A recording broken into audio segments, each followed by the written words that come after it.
नमस्कार दोस्तों, 25 जून 1975 रात के 11:30 पर एक अचानक से भारी आवाज गूंजती है।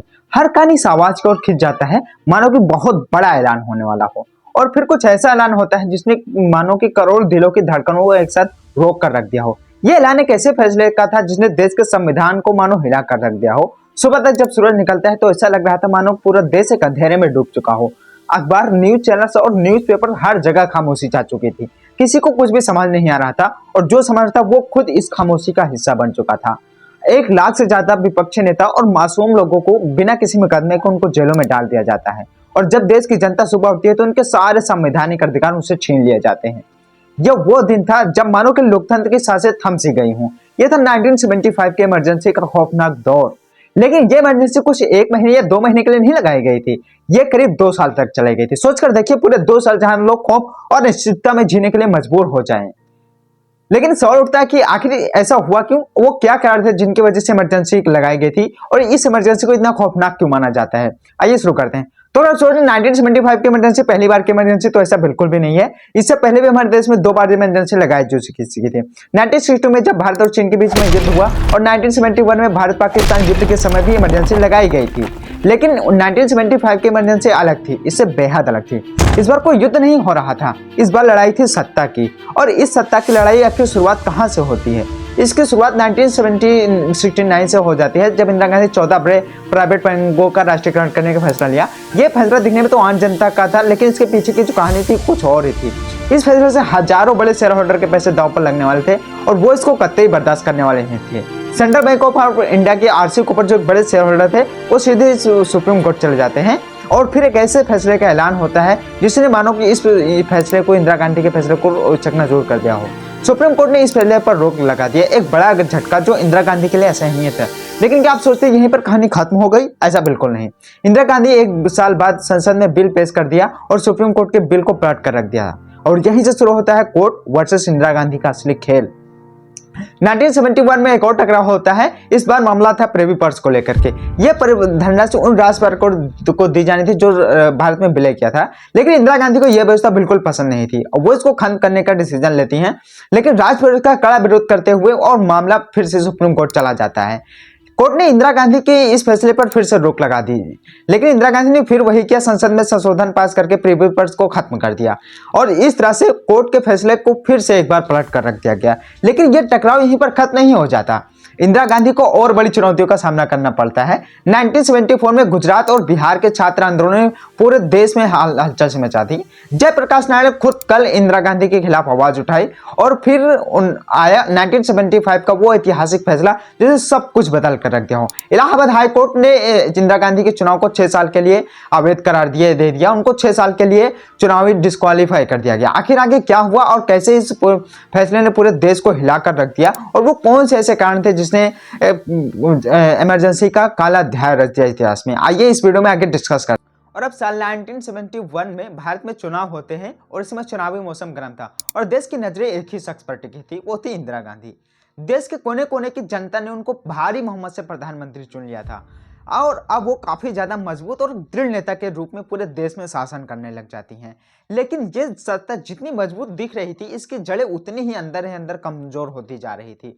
क्या कोई सोच सकता था वही इंदिरा गांधी, जिनको लोग मसीहा मान रहे थे, एक दिन वो एक ऐसे फैसले लेंगी जिसने मानो कि भारतीय लोकतंत्र के इतिहास में काले अध्याय के रूप में लिखा जाएगा। 1971 के उसी साल जब भारत ने पाकिस्तान पर निर्णायक जीत हासिल की थी तो महंगाई आसमान छूने लग गई थी। देश की अर्थव्यवस्था मानो पूरी तरह से चरमरने लग गई हो। और फिर गुजरात की जमीन पर एक आंधी उठती है। मुख्यमंत्री चिमन भाई पटेल के खिलाफ लोग सड़कों पर आ जाते हैं। यह केवल एक विरोध प्रदर्शन नहीं था, यह था नवनिर्माण आंदोलन जिसने मानो कि गुजरात सरकार की चूल्हे हिलाकर रख दिया हो। और इंदिरा गांधी को मजबूरन वहां के चीफ मिनिस्टर को बदलना पड़ जाता है। लेकिन देश में मानो कि संकट थमने का नाम ही ना ले रहा हो। जैसे 1973 में क्रूड ऑयल की कीमतों में 300% ज्यादा की बढ़ोतरी देखी गई, तैसे मानो कि भारत की जनता महंगाई की दोहरी मार झेलने लग गई है। और पहले 2 युद्ध से टूटे हुए देश को एक और झटका लगा महंगाई का। और इस बार विरोध की आग बिहार तक जा पहुंचती है। बिहार, जहां पर जयप्रकाश नारायण ने एक ऐसी चिंगारी जलाई जिसने पूरे देश को अपने चपेट में ले लिया था। छात्र और आम जनता सड़कों पर आ जाते हैं। उन्होंने इंदिरा गांधी की सरकार के खिलाफ पूरी तरह से आवाज उठाना शुरू कर दिया। लेकिन यह तो बस एक शुरुआत थी। इसी दौरान रेलवे में एक ऐतिहासिक हड़ताल की घोषणा की जाती है। जॉर्ज फर्नांड के नेतृत्व में करीब 17 लाख से ज्यादा रेलवे वर्कर्स ने 3 दिन तक काम बंद कर दिया था। यह हड़ताल केवल बेहतर या कामकाजी हालत नहीं थी, बल्कि इंदिरा गांधी के शासन के खिलाफ बहुत बड़ी बगावत का संकेत माना जाता था। इंदिरा गांधी के लिए यह विरोध सिर्फ असंतोष की आवाज नहीं थी, उनको एक साजिश लग रही थी, विदेशी ताकतों की साजिश जो उनकी सरकार को लगातार अस्थिर करने पर तुली हो। और जब विरोध की ये लहर थमने का नाम ना ले रही हो तो इंदिरा गांधी एक और सख्त रुख अपनाने का फैसला लेती हैं।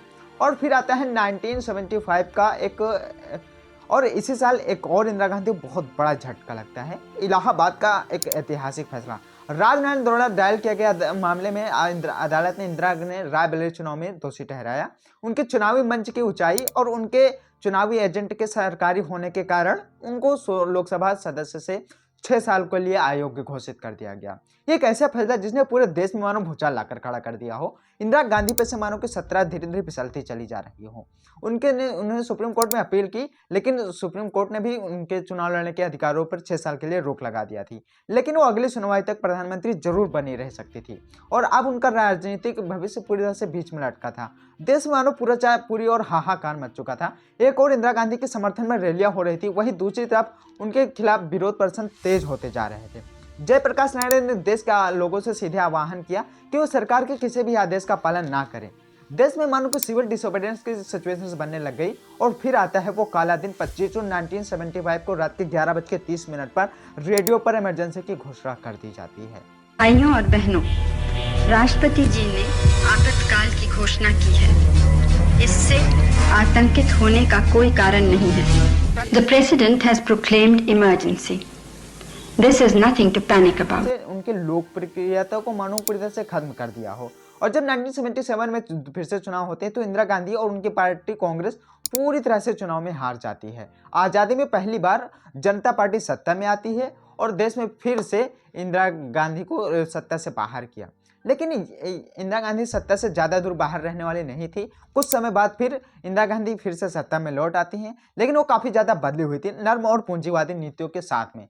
हालांकि कांग्रेस का पतन यहीं से शुरू होना स्टार्ट हो जाता है, जिसकी वजह से आज ही इस कांग्रेस इस इमरजेंसी का इतिहास हमारे देश में देखने को मिलता है, जो आज भी हमारे पॉलिटिक्स को प्रेजेंट करता है। तो आई होप आपको ये वीडियोस पसंद आए होगी। वीडियो पसंद है हमारे चैनल को सब्सक्राइब जरूर कीजिएगा। हम आपसे मिलेंगे एक और वीडियो में। Take care, bye bye.